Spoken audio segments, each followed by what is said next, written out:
Salam à toutes, à tous. Aujourd'hui, on va traiter l'exercice 72 physique. On commence.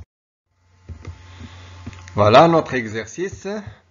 On étudie le mouvement de chute verticale d'un parachutiste de masse M égale à 100 kg, bien sûr avec les accessoires, à partir d'un point O, origine d'un repère terrestre vertical orienté vers le bas. Donc, on va utiliser ça dans la deuxième loi de Newton. Donc, terrestre, c'est à peu près, c'est un repère qui est considéré galiléen.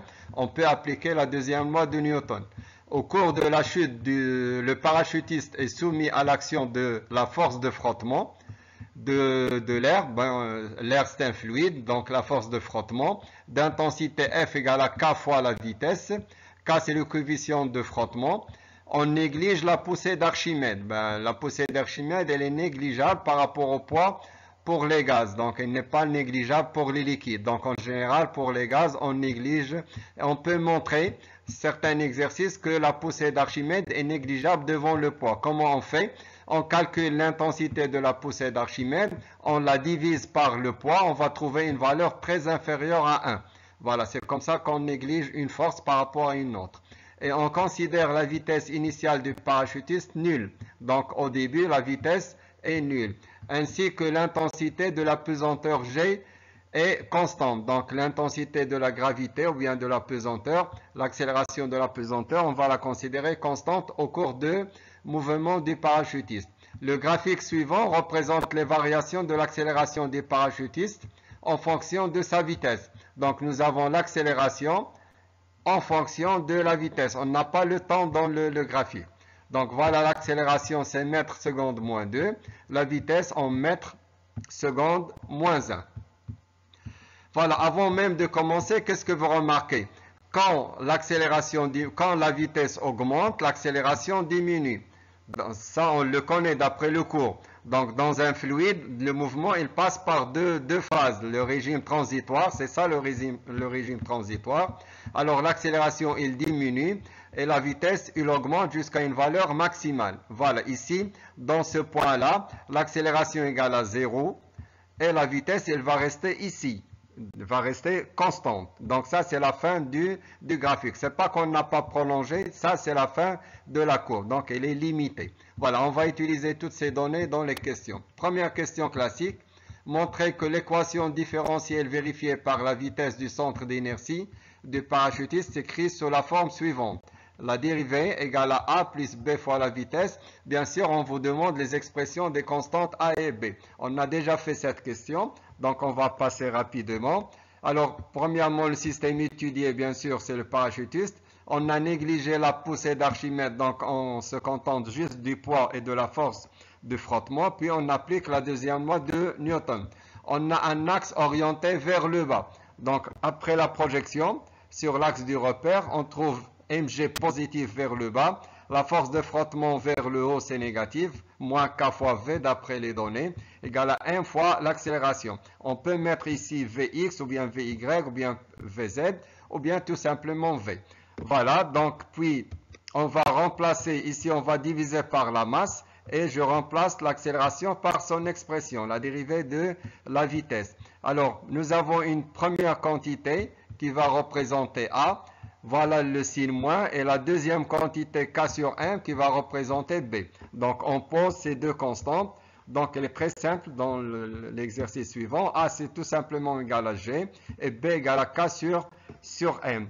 Puis on remplace et on trouve l'expression la dérivée de la vitesse égale à A moins B fois la vitesse, ce qui est demandé dans la première question.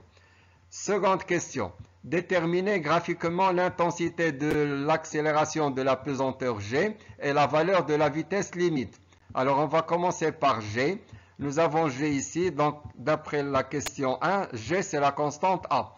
Donc si on détermine A, c'est-à-dire on a déterminé G. Alors comment on peut déterminer A? C'est une constante. Donc on va prendre un cas particulier, l'état initial, c'est-à-dire quand la vitesse égale à 0. Donc on aura A égale à la dérivée. C'est quoi la dérivée? La dérivée, c'est tout simplement l'accélération.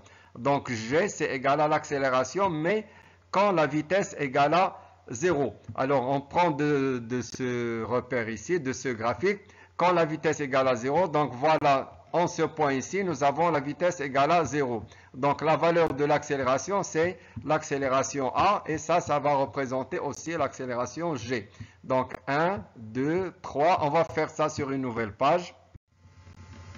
Voilà, donc je peux utiliser ici l'expression. Voilà, nous avons l'équation différentielle. Je prends un cas particulier à t égale à 0, c'est-à-dire quand v égale à v0, donc a égale à a0. Et v0 c'est égal à 0, bien sûr. Donc on obtient a0 égale à g. Voilà, donc on va utiliser la courbe. On va prendre la valeur de la courbe. Voilà encore une fois la courbe. Donc à la valeur de 0, voilà la vitesse égale à 0. Donc je compte 1, 2, 3, 4, 5, 6, 7, 8, 9 et 10. Voilà, donc l'accélération c'est à peu près 10. L'unité c'est mètres secondes moins 2. Puis la deuxième partie de la question c'est la vitesse limite. Donc on va utiliser toujours l'idée c'est que quand la vitesse est égale à la vitesse limite, ça veut dire que la vitesse elle est constante. Donc la dérivée elle sera nulle. Donc l'accélération égale à 0. Alors en quel point on a l'accélération égale à 0? On a ici l'accélération, elle va diminuer. Donc en ce point, vous avez l'accélération égale à 0. Donc ça, c'est la valeur de la vitesse quand l'accélération égale à 0. C'est-à-dire 1, 2, 3, 4, 5 fois 2,5, ça fait à peu près 12,5. Ou bien 5 et 5 et la moitié de 5. Ça fait 12,5 mètres secondes moins 1. Donc voilà, ça c'est l'accélération initiale. Et ça, c'est la vitesse limite. J'enlève la courbe. Question numéro 3. Calculer la valeur du coefficient de frottement K. Donc la valeur du coefficient de frottement K pour calculer la force de frottement. Alors ici, nous avons encore une fois l'équation différentielle. La valeur de B, donc B, il contient la valeur ou bien l'expression de K. Si on détermine B, on détermine K. Alors ça, c'est une constante. Je peux considérer n'importe quel instant. Par exemple, en régime permanent. Pourquoi je prends le régime permanent? Parce que la vitesse égale à 0, c'est la vitesse limite, et la dérivée égale à 0. Donc l'accélération égale à 0. Et je remplace A et B par leur expression. On aura A c'est G et B c'est égal à K sur M, et je tire l'expression de K. Voilà, donc voilà l'expression de K égale à mg sur VL.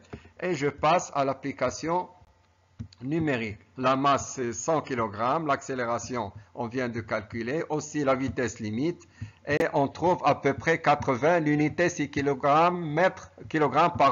seconde moins 1. La masse c'est en kg, l'accélération mètre seconde moins 2, la vitesse mètre seconde moins 1. Les mètres ils seront simplifiés, seconde moins 2, seconde moins 1, on obtient ici seconde moins 1. Donc voilà notre unité de la constante K. Quatrième et dernière question. Déterminer la durée du régime transitoire du mouvement du parachutiste. Ici, on n'a pas le temps. Ça, c'est l'axe de l'accélération et ça, c'est l'axe de la vitesse. Donc, on va déterminer autrement le temps.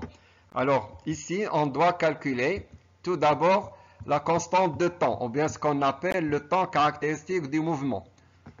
D'après le cours, il faut connaître la relation. A0 égale à la vitesse limite sur taux. L'accélération initiale égale à la vitesse limite sur taux. On l'a montré dans le résumé du cours.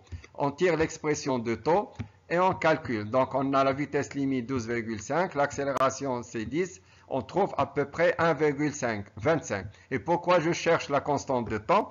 Parce qu'on sait que la durée d'un régime transitoire, comme en électricité, parce qu'on a les mêmes équations mathématiques, on trouve à peu près 5 taux. D'accord? Alors si vous remplacez, vous allez trouver la valeur 5 fois 1,25. Donc la durée, c'est à peu près 6,25 secondes avant d'arriver au régime permanent. Voilà, j'espère que c'est clair. Au prochain exercice, merci.